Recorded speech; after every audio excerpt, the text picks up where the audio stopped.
Hey everybody, Jason Burmis here, and we've got a lot to talk about because, as I have warned in the past, this whole thought criminal bag and hate crime thing is now being used against pretty much anybody that goes against any narrative of the authoritarian new normal, aka New World Order agenda that has been repackaged by saying we'll build back better with a great reset.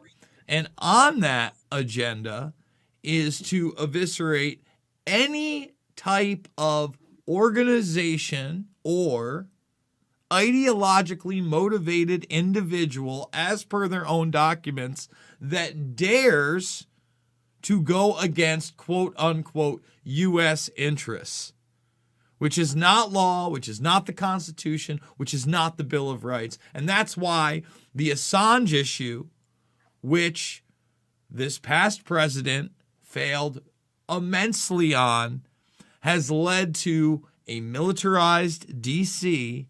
and now a Department of Justice that is going full on thought crime through civil means, even though it won't meet the definition of an actual crime. Sound far-fetched? Well, unfortunately, it is not. And we've brought Steve from Action for Assange and the Slow News Day Show to talk about that in particular, because he was just in D.C. just under 2 weeks ago on St. Patrick's Day and beyond, talking about these very issues of free speech, of authoritarianism, saw it firsthand, and is now organizing yet another protest.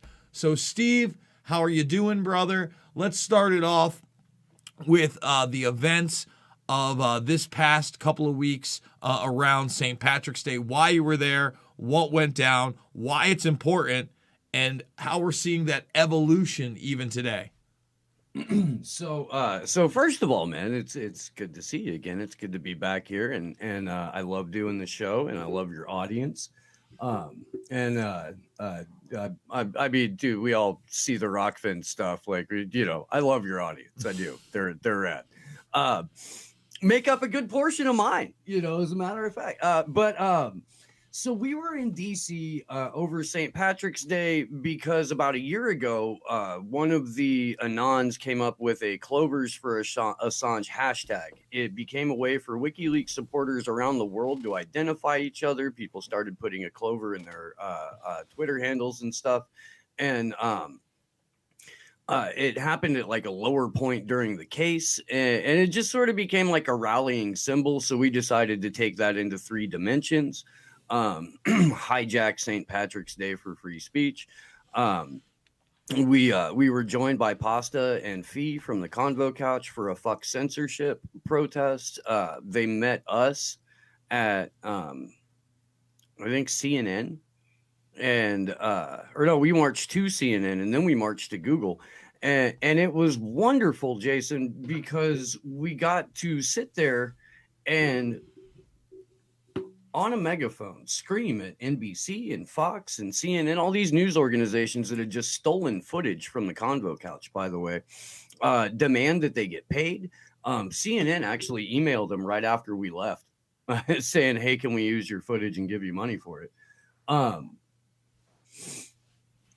It is critical, and this is really why we threw the events, to get people together and out in the streets and I don't know, comfortable being around each other again and talking to each other again.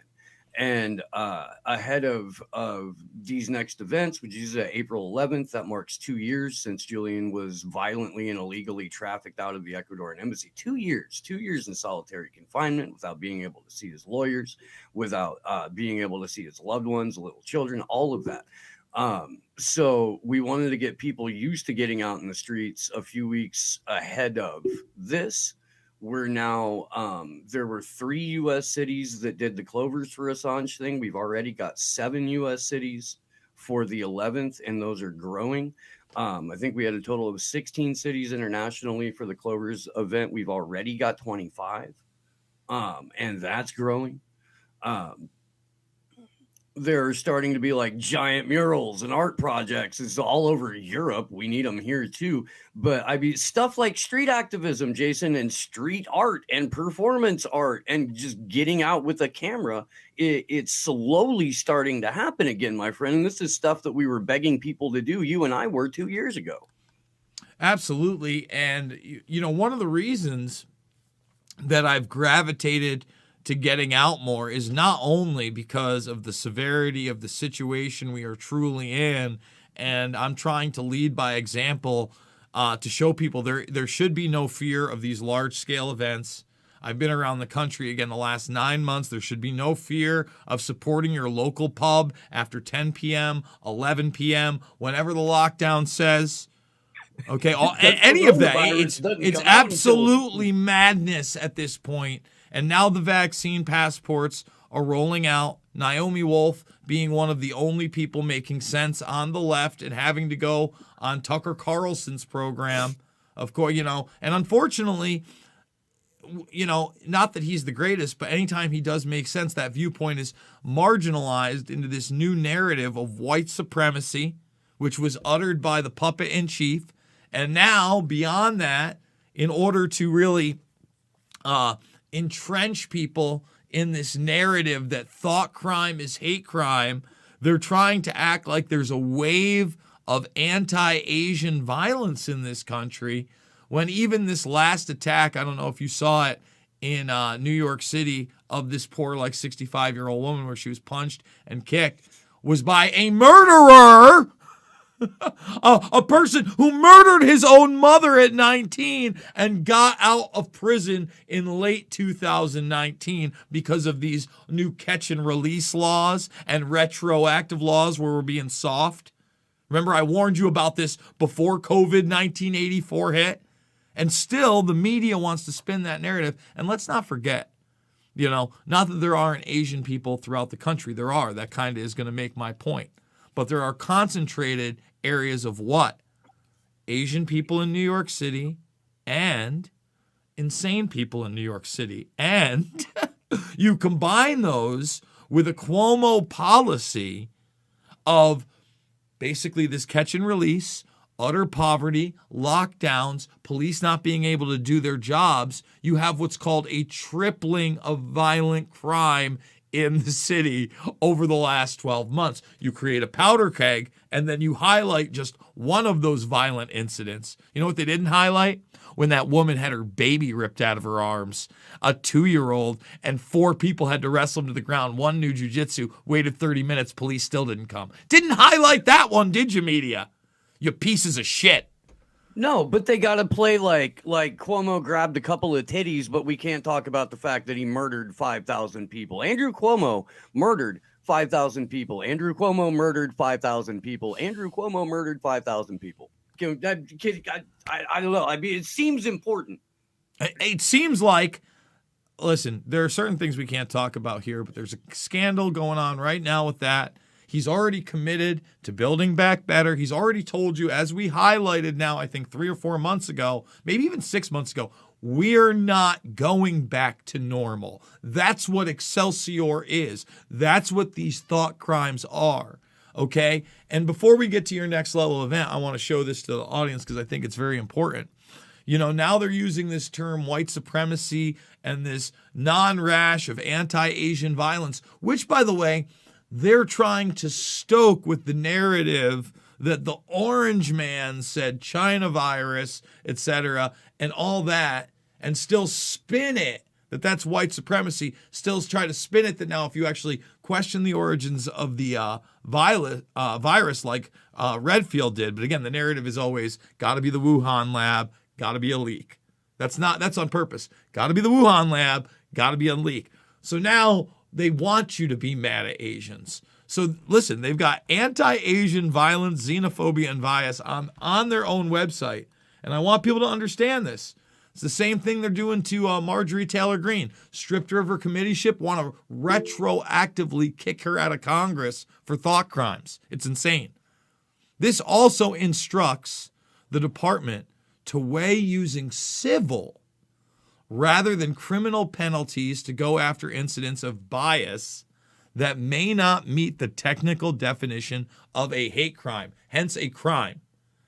Hate crime laws require prosecutors to prove a violent incident was spurred by someone's perceived race, religion, or a number of other protected classes. First of all, every single one of you out there is part of a protected class, whether you realize it or not. You better wake the fuck up to it. It's called you're an American citizen. First of all, you're a human being, and you have the God-given right of dignity and free speech. But we entrenched that into our founding documents. Numero uno, baby. Free speech. And now they not only want to criminalize things that aren't crimes, they want to go after you civilly so they could basically take your bank account away, or what's left of it, under the guise of fighting hate speech. But you have another really interesting caveat to this via Dick Durbin and the counter-terror legislation that he recently passed. Explain that. So I just stuck the link in the chat for the text of that. But last week, Dick Durbin of Illinois, one of the just more, I don't know, establishment and also crazy people in the Senate, introduced, what's the official title of this piece of crap? The Domestic Terrorism and Hate Crimes Prevention Act of 2021. And there's a whole section in it about COVID-19 hate crimes. And let me first start by saying that, like, all throughout the text, they weigh really heavily on white supremacy for domestic terrorism. They're going overboard on trying to link white supremacy with domestic terrorism, and that everything that you see going forward is going to get white supremacy attached to it. I guarantee you that vaccine awareness is going to get hit with like white supremacist tags, even though the vaccines themselves are being created by fucking eugenicists. Let's ignore that bit so that we could say that like Uncle Dave, who's a little bit skeptical about this, is actually Hitler. Let's do that. But then, yeah, they go into this COVID-19 hate crime stuff, which I had never heard of before. And basically what they're saying is that they're going to make it like more or less a medical hate crime to say China virus. That's more or less what this is about. And that's not what we should be saying. But again, they want to criminalize thought, and they want to take you to task, and they will expand the definition just like they've expanded these lockdowns. Look, one of the stories we've got is one of these Long Islanders that bought into their bullshit system and took the boop boop twice has now tested positive. Okay. So again, I'm not here to talk about efficacy and really boop boops altogether. As Naomi Wolf told you, this has nothing to do with the virus. Okay. It's nothing to do with it. It has criminalizing speech and thought and the takeover, solidifying a system of so much corruption you can almost never get around it, even in local elections. And you're seeing that with the demonization of trying to have voter ID anywhere. We now have, you can't even say surge and the border in the same sentence unless you're talking about a revamp of the 90s shitbag soda that tried to be Mountain Dew but couldn't be, right? That's the only way you get away with it at this point. Like, that's where we're at, man. It is some wacky times. And before we go further and talk to Steve about how we can fight this and how he's going to be in D.C. again soon, I assume it's in D.C. because that's where you've been traveling. There will be one in D.C., but I'll be in L.A. L.A. are awesome.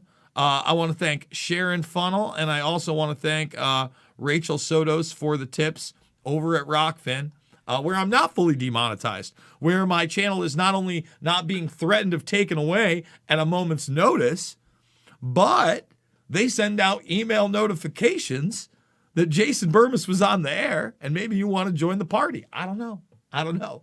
So, Steve, other than these other platforms, because obviously they're going after them too. I'm not sure if you've seen the SEC filing against Odyssey and their token system. But we have to be on the ground. We have to be telling our neighbors. We have to be shouting it from the rooftops. We got to be going with as much non-compliance as humanly possible, and you're doing that. So tell people about it. So let me say real quick that when we started the whole Action for Assange thing like 91, 92 weeks ago now, and we've been doing the vigils every week without interruption since, we wanted exactly what we're now seeing, which is a decentralized network of activists that are holding events pretty much autonomously. And if we come together around like a certain, date, like April 11th, which is, 2-year anniversary of Julian being dragged out of the embassy, fantastic. If you want to go do your own thing, fantastic. Please go do that. So we're now seeing that in this. So April 11th, all over, all under the firmament, or all over the globe, or however you personally see it. How dare you? You better put simulation and multiverse in there if you're going to spit that nonsense. Dude, it's becoming like pronouns for conspiracy theorists. All right. You know what? You might as well you might as well throw in the monster versus Hollow Earth as well, because today is the premiere of Godzilla versus Kong. And instead of just HBO Max, I can actually go to a theater to see it. I think I might, for some popcorn garbage. Like, awesome. Have you seen those movies before you keep going? I've seen a couple of them, yeah. All right, so like the latest one, Godzilla, the King of the Monsters, okay? Here's the twist. First of all, out of the three I've seen, which are Godzilla, Kong, Skull Island, and the latest one, not today's, because I'm going to watch that today maybe, or sometime in the week. I'm going to see if one of the kids wants to go with me. Me too. The best one by far is definitely Kong Skull Island. It was as cool and as like I'd say faithful to the idea of the Kong mythology as it could possibly be. And for Samuel L. Jackson to basically take his role in Snakes on a Plane and turn it into a military like bitter bad guy was great. It's the cornball stuff you want. But it introduces quote unquote Hollow Earth. That's how we got off on this rant, by the way. Okay. Yeah, that's fantastic. And the latest one, the King of the Monsters, the plot is basically the plot of the Davos Group. The plot of, these globalists have talked a lot about rebalancing the earth and taking it back from us filthy, disease-like insect beings, humans. And so it's this, they find out all these titans, they all live in this monster verse. And basically one of the scientists, Rogue, wants to release the monsters because we're bad and we pollute and we cause all sorts of bads. We bomb each other. We're going to destroy the earth. We need the monsters to destroy a bunch of stuff to save us.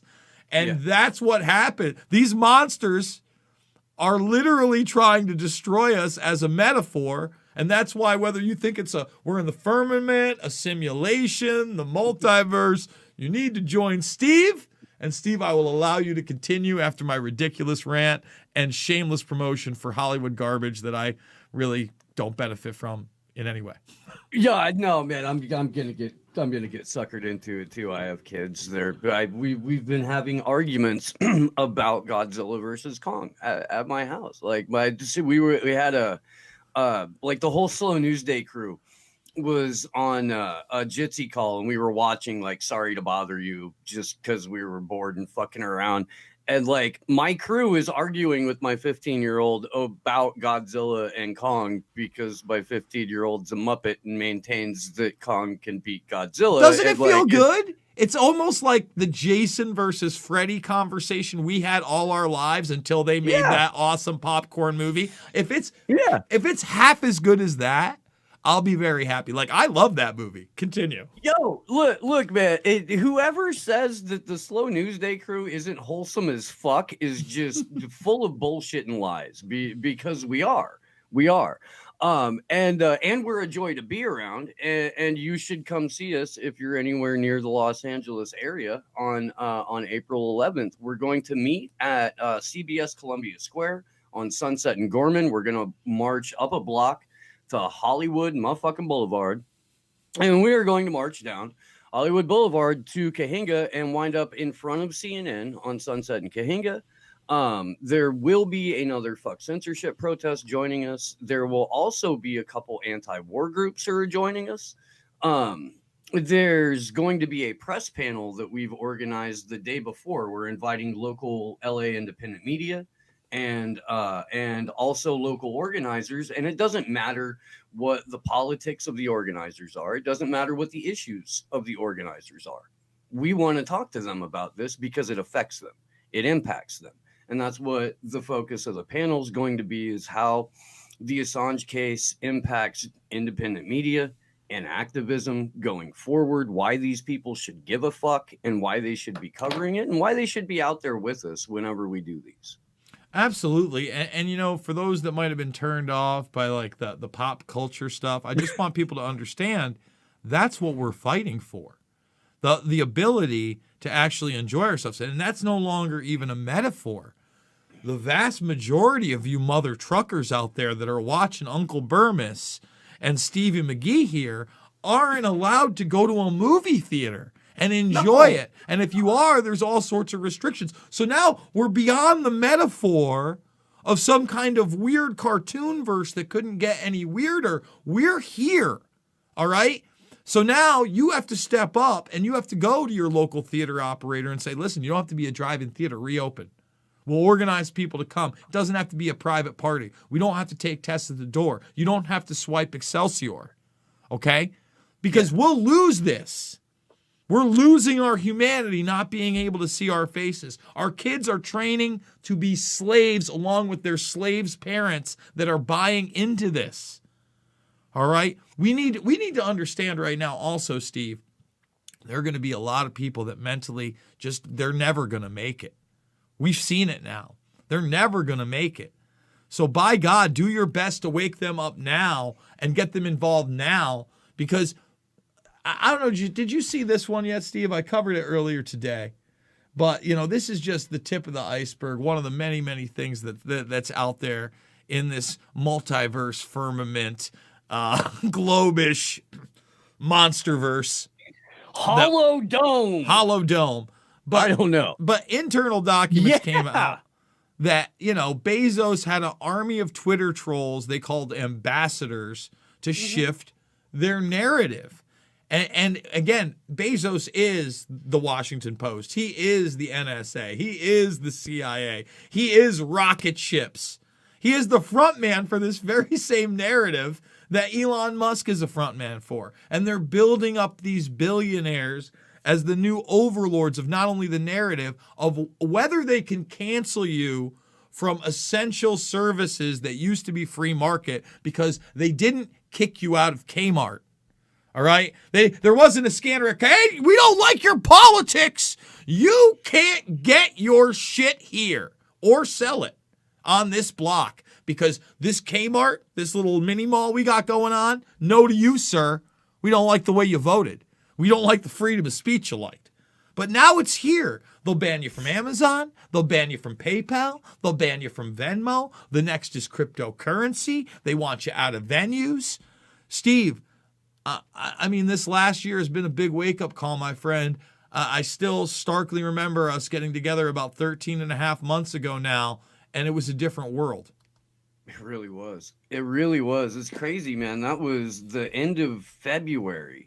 And it was like the last couple of weeks before all of this crazy shit happened. And you and I had done a show at the end of January about all of this coronavirus stuff that like hadn't even nothing had happened. And when we were just sort of talking about like what the broader implications of this could be just in sort of a national security complex terms, we were shockingly accurate. Like, I mean, if you go back, and I did a while ago, I went back and I watched that just to see. And like, we're pretty fucking spot on about what we saw coming down the pipe there. I'll say it again. I got about 80% of it right. What I didn't get right was that they didn't go full military industrial complex, right? And like I said, first of all, I always said I wouldn't believe that it was, I would believe it was natural when I started seeing billionaires dropping, something we never saw, okay? Something we never saw through the whole thing. But I said, no matter what, the solution will be worse than the virus, correct? And there will be a huge consolidation of power and resources during this. Both probably the most important things amongst many other topics we talked about. But those are the most accurate. And there is no denying that those two things happened. Like 100%.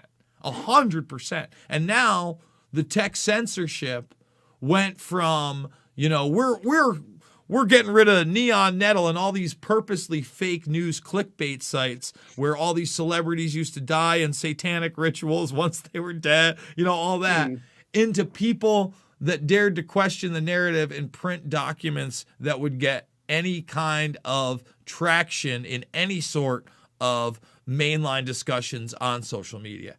Hunter Biden's laptop being the greatest example. Yeah, and you were talking about HBO Max and Kong and Godzilla. I just got so there's a new new crew member of Slow News Day, Ali Alexandra, and she has an HBO Max account, and we were watching the QAnon documentary series that HBO Max has put out. And the amount of narrative management that goes into this thing, where they take like just shit manufactured out of whole cloth and then dab a little bit of accuracy in it to present the neoliberal viewpoint of the QAnon thing. It is fucking mind blowing, dude. Like I need to watch it. I didn't even know it was out. Yeah, I wanted to get I was going to invite you to the watch along that we had last night. For it, and we didn't even start till like midnight my time. Well, I did the Vice. There was a 3-part Vice series, and I did a review on that. And you know, that was, I mean, I don't want to get into it unless you've seen the video, guys. You can watch it on Rockfin. I don't know that, I'm not sure if that's a YouTube video or I was banned from YouTube. No, I was banned from YouTube the second time right after putting that video out retroactively, of course, not for that video. So you can see it, but that's something I'll have to see because they so want to intertwine the QAnon narrative with you exposing actual evidence of high-level pedophilia with politicians or in Hollywood, which is a reality. They so want to intertwine it with people that question 9/11 and the war on terror and, you know, think that there is a quote-unquote new world order. That's what they want. Go ahead. Because QAnon has its roots in the Chans and 4chan and 8chan and shit like that, the filmmakers of this series spent the money to have a computer animated sequence drawn up so they could literally draw a straight line from Anonymous, the hacktivist collective that, you know, was instrumental in a number of the high profile releases of documents that expose genuine crimes. They draw a straight line from Anonymous to Gamergate to Q. Like it's, well, one, like it's related. And then two, like all of that information going back is now suddenly, you know, tainted, compromised, no good, because they've been able to successfully tie it to Q, which is what you and I and Whitney Webb told everybody was going to happen back in like October of last year, September of last year. And let's not forget the next narrative outside of Pandemic 2 or Variant 46 or Fauci shaves his nutsack in front of your kids, whatever they want, right? Any of that stuff is some kind of cyber pandemic, right? And all they need is to point, the finger at radicals that started, that just surged a seditious insurrection online that caused these hacktivists to do it. And it won't just be the people that they blame on their false flag, right? It'll be those that encouraged it. You know what I mean? Or sympathized with it after the fact. People don't I was so understand, man. fucking happy that there wasn't footage in that documentary series of the WikiLeaks banner getting hung on the Capitol that day. Oh my God. So happy. I was like, in hindsight, that could have backfired if allegedly I had anything to do with that. I mean, you know what? No one from the FBI has talked to me, and media outlets stole my footage, and only NBC has gotten back to me. And I saw quite a few other media outlets stole my footage when I looked into it. But dude, seriously, man. I think we brought you up too when we were standing in front of CNN. I was standing there, and Ford Fisher's right there. Yeah. And big shout out to Ford. Love that guy. He's fucking fantastic. Yeah. And Pasta and Fever right there. And like both of them had their footage stolen for the 6th. Mm-hmm. And we're standing literally in front of the building that did it, screaming at them into a megaphone, you need to give these guys their motherfucking check. Mm-hmm. And they did. Like they did within hours. And they also did this. They boarded up the CNN sign when we showed up in case we were going to deface it. Ooh, scary. Protest. See, you can rip down a monument that has historical significance, but if you want to teabag the CNN sign, as a political revolutionary measure, no. I try to keep it light here, folks. I know Steve does too, but these are really serious times. They're dark times. I've got a dark sense of humor. I don't know what else to say. I go back to broadcasts for me now well over a decade. We're not even talking about 10-year anniversary. We're now talking closer to 15 years ago. And some of these from 15 years ago. And I always knew it would come to this. I never thought it would be in rapid succession the way they did it in the last year. I never thought that so many people would be this brainwashed. I never thought that so many people would be so willing to physically and mentally abuse their own children on behalf of a narrative that is so obviously flawed and sculpted to push an authoritarian transhumanist agenda. Steve, if there's anything else you want to leave my audience with, let them know, and then tell people how they can get involved one more time, how they can support you and where they can follow you. Okay, so real quick, I had a fantastic conversation with Corey Morningstar on the Rockfin only, because it was that kind of conversation. And she doesn't usually do like interviews A, extended interviews B. She was with us for more than 2 hours. And if you're familiar with Corey's work, man, you're going to want to check that out. And Jason, like all the stuff that we've been touching on, she went in deep on in that interview. It's fantastic. Having said that, man, slownewsdayshow.com. Please go to the website first. It's got the full archive of everything. After that, if you want to see what we're up to, please find us on Rockfin. And we are on other platforms, DLive, Odyssey, and YouTube. I would really like to see our Rockfin subscriber count lap YouTube before they throw us off, because that's possible. YouTube just unsubscribed a few hundred people this morning. Like, we can make this happen. We can. There will be a GoFundMe for this thing on the 11th. We're not asking for much, but honestly, the Slow News Day Show PayPal is probably the best way to get funds to it directly for us to be able to prepare for it and not try to buy shit in LA last minute. April 11th, Los Angeles, California, CBS Columbia Square at noon. There are going to be multiple cities throughout the U.S. doing this: Washington, D.C., New York, Raleigh. Let's see.